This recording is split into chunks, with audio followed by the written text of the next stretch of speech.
बिस्मिल्लाहिर्रहमानिर्रहीम। दोस्तों welcome back in पीके देसी हर्बल। तो जी प्यारे दोस्तों, आज की जो हमारी वीडियो है वो है गोखरू के ऊपर। गोखरू के क्या फ़ायदे हैं और हम उन्हें किस तरह से इस्तेमाल कर सकते हैं।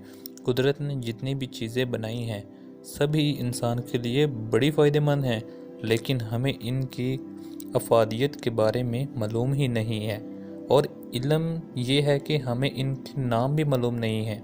बल्कि इसी तरह शायद आपने गोखरू जड़ी बूटी का नाम या तो सुना ही नहीं, अगर सुना है तो इसके फ़ायदों के बारे में आपको पता ही होगा।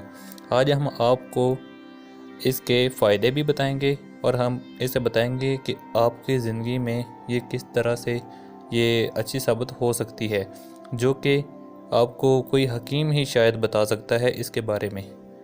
तो जी प्यारे दोस्तों, अगर आपको बार बार पेशाब आने की शिकायत है तो गोखरू जड़ी बूटी को रात में 1 गिलास नीम गर्म पानी में डबो कर रख दें। सुबह उठकर भीगे हुए गोखरू को अच्छी तरह गिलास में से निकाल कर रगड़ लें और दोबारा पानी में डालकर हिलाएं और पी दें।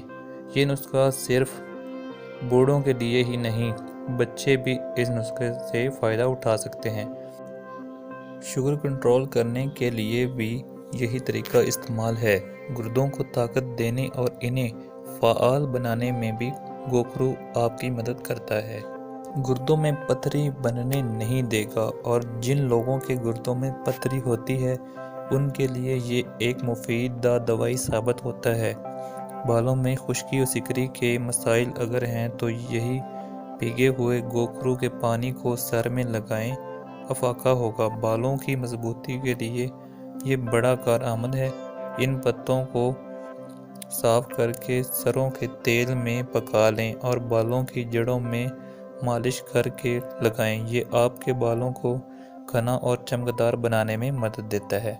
दोस्तों, एक बात आपको बताता चलूं कि गोखरू को अगर आप पानी के साथ पी रहे हैं तो वक्फे से इस्तेमाल करें, यानी 3 दिन इस्तेमाल करके 3 दिन का वक्फा रखें और कोशिश करें कि किसी हकीम से अपनी जिस्मानी अफ़आल को वाज़ह करते रहें। इसके इस्तेमाल का मुकम्मल नुस्खा जान लें, मगर इसका तेल का इस्तेमाल आप बालों में हफ्ते में 2 मरतबा कर सकते हैं। इससे कोई साइड इफ़ेक्ट नहीं होता।